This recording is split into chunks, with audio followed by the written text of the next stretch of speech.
Hey everyone, welcome to our 1 year recap of the CCM Axis equipment. I know what you're thinking, I made the first video well over a year ago, but with hip surgery, COVID, lockdowns and so on, I've actually only had a chance to now just use these for a full season, so I thought I'd just give you guys my final thoughts before we move these on to a new owner and move on to some new equipment. So let's first start with the leg pads. Overall, the equipment, all of it is held up extremely well, in particular the leg pads. I know CCM has a bit of a reputation for not having the greatest durability at times or the workmanship. None of it, in my opinion, is true whatsoever. These have held up extremely well. There's absolutely no durability concerns. They've got a little bit softer in the fly rise compared to the first video, which was brand new out of the box, but not uncomfortably so. There's still a good amount of sort of spring and sort of stiffness to the thigh rise there. The pad surface, the core, there's no sort of breaks or any issues there. The rebounds still fly well out of the neutral zone if I want them to, so that's maintained its stiffness and rebound control there. On the sliding surface, as I covered in the original video, I opted for the weave instead of speed skin. It just suits me better in terms of how I play and how I slide. There's not even an ounce of wear on that whatsoever. I do look after my equipment quite well, as all goalies should. I think if you unpack your gear after every session and air it properly, you don't get most of the durability issues that people complain about. But there's literally not a scratch on these, other than the puck marks from saving the occasional shot. Even on the toes, there's tiniest little bit of wear there, which you wouldn't even see unless you were close up.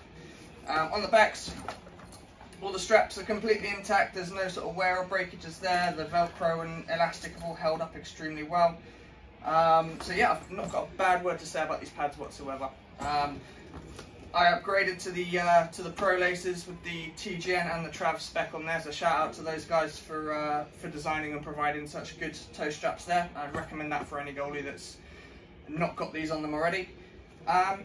So yeah, that's the leg pads. No complaints whatsoever. Solid sort of 10 out of 10 on the leg pads there and their performance. The blocker, there's not really much that's going to change on a blocker over time. The board is still intact. There's no sort of cracks or breaks on the board there. Same with the sidewall. It's maintained its sort of rigidity and everything there. There's no issues whatsoever. The only real issue you'll get with a blocker is on the palm having holes. I mean, I've used this a good couple times a week at a decent level as well, and there's no holes in the palms, there's no wear spots there whatsoever. It's all held up extremely well. So protection wise, again, no issues. You don't feel the puck through the back of your hand on the board at all. So again, no complaints whatsoever.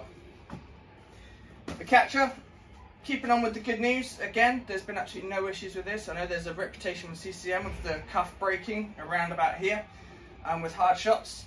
Again, I've faced a decent amount of pro shooters with this glove, no breakages whatsoever. The D3O has protected my palm very well, and it broke in extremely quickly and hasn't lost its sort of shape at all. You get catchers sometimes that will get a bit wobbly as time goes on, but this is maintained extremely well.